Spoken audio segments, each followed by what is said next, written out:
marna waa farxad marna waa murug jacaylka wajiyadiisa waa un labadaasi midkood inaad ku tashato mar haddaad u bareerto cabdi maxamed nuur waxaa loo garan ogyahay atooraha jacaylka ay ugu baxday buundada oo iskaga soo tuuray jacayl uu qaaday gabar dhaawac jir ahaan iyo maskax ahaanba ay soo gaaray waa uu ka kacay hadda sama ah sheekadan waa 3 sano ka hor muddo laga joogo cabdi waa wiil qoys danyar ah ka dhashay waa wada ku wada si kiraa mooto bajaajka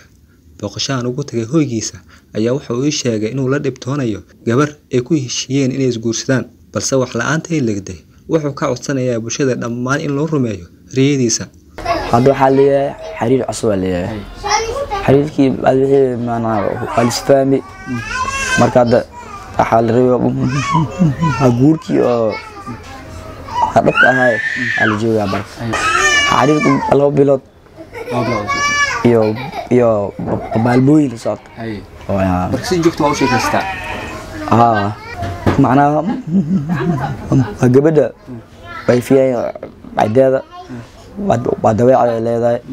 macnaha waa cunta mama la karo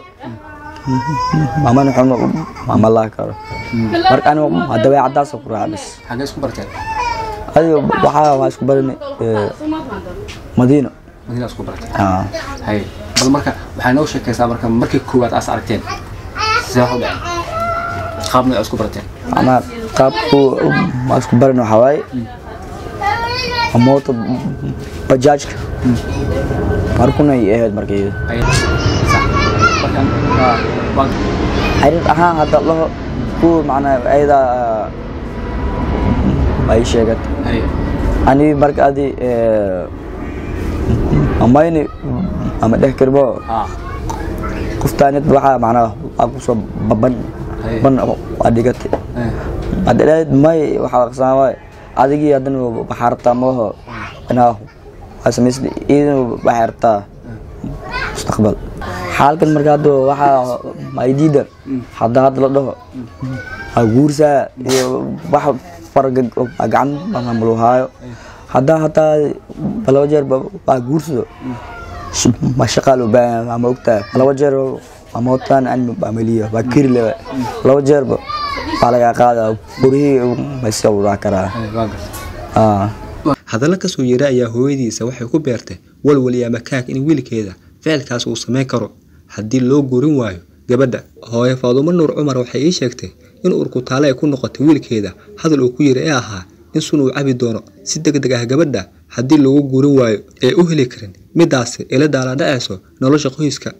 maadaama hadan wiilkii uu yiri naaga rabaa hooyo wixii hore ahaad laakiin haddas naaga rabaa haddoo naagtaas liidar waay sunaa abaa wax isku aasan taas waay walaalaheed waxaan ka cogsanaa shale cabdi buunda soo ridi anoo ogeeno had cadeeb li dhahoyaabo haddoo naag iyo darweysi waxa idhigi habar waxaas amale ana waa shaqeeyaa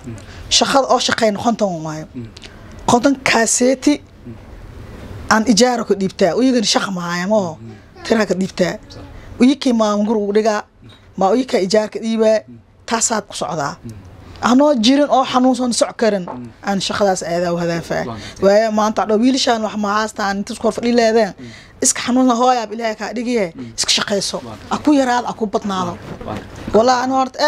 aad u xanuunsataas qalbiyeed waa halacay waxaan dhashay tana ku dhacdibkaan hadir maanta sheekada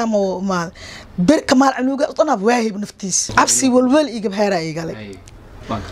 aaba ku sihir wax ma haast waa gurjoog shaq malaha shaqadii aaba laheena mar waa baxa mar waa jooga adoo wax ku tar lahayd shaqayn aniga gumur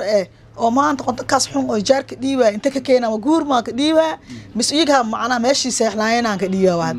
kalimaanta ayaa lagu jilaa qof sunu cabi jacayl ama isku dilay taasi oo lagu tusaaleynayo bulshada jacaylka inuu yahay qatar uu u bareero aadanaha